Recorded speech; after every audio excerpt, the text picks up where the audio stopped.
This is a introduction to a hypothesis test. A form of inference is where we take what happened in a sample and try to make some inferences or guesses or estimations about what's true for the whole population. So we're going to look at them mostly with proportions right now, but this video is just going to look at the basics of a hypothesis test, what it is, and the basic steps. So let's say we flip a coin. Flip a coin once, it lands on heads. You flip the coin again, and it lands on heads again. At that point, you're probably not immediately thinking, okay, this is a trick coin. I got two heads in a row. That's not what's supposed to happen. Something's going on. This coin is ridiculous. It's not a fair coin. You're not thinking that because you know for every flip, it has an equal chance of going either way, and some variation happens.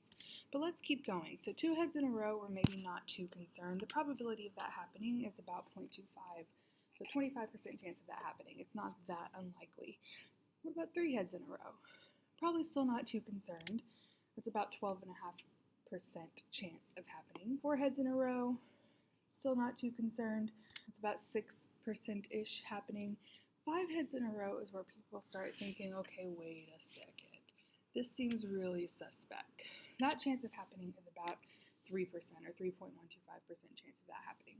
And we could keep going and look at different chances of happening. The point here is generally where people start wondering or suspecting that something is going off is in that 5% region. So when something becomes less than about 5% likely to happen, and it happens, everyone starts questioning it. Okay, is this really a fair coin? Does it have two sides that are heads? Is it weighted somehow? What is happening here? I'm being tricked. I want a real coin. So that's kind of what our whole premise is. We're looking at the probability of something happening, and if it's a really small chance, under about 5%, that's when we start questioning whether our assumptions are true or not. So here's an example, like how it still says the mutating disease problem. I changed that problem and forgot to change the title. It is believed that a sampling bowl in Miss Calvin's classroom filled with red and white beads has 20% red beads in it. But it is possible that someone has recently tampered with the bowl, replacing some of the red beads with white. Ms. Calvin takes a sample of 100 beads from the bowl, and 13 of them are red. Does this provide evidence that the bowl has a lower percentage of red beads than it used to? So obviously, 13 out of 100 is 13%. So our sample clearly has less than 20% red beads in it. But that by itself is not evidence that something's wrong, because we know that every time we take a sample from that bowl, we're going to get something slightly different. So sometimes it might be lower than 20%, sometimes it might be higher than 20%. If it was truly 20% red beads in the bowl, we could still have some variation. We know that's going to happen even when we take random samples. So just one sample and looking at that one proportion isn't really enough to give us evidence because we know there's variation. So instead what we do is we figure out, okay, is this just like regular variation lower, or is this significantly crazy lower? How likely is it for us to get 13% red beads in that sample? Because if it's really unlikely for me to get that, then I'm going to start questioning whether there's really 20% red beads in the bowl. Maybe there's less. Our question here is, could that observed change we saw, the 13%, be the result of chance variation, or is that change so drastic, so unlikely, that we would call it statistically significant, meaning we think that something's going on. We think that there's not really 20% red beads in that bowl, someone tampered with it, there's less. So basic steps of a hypothesis test. We're going to first identify the parameter of interest. So for a proportion problem, we would write P equals the proportion of all the blah, blah, blah. So for this problem, we would write P equals the proportion of red beads in the entire bowl. Later, we'll do means problems.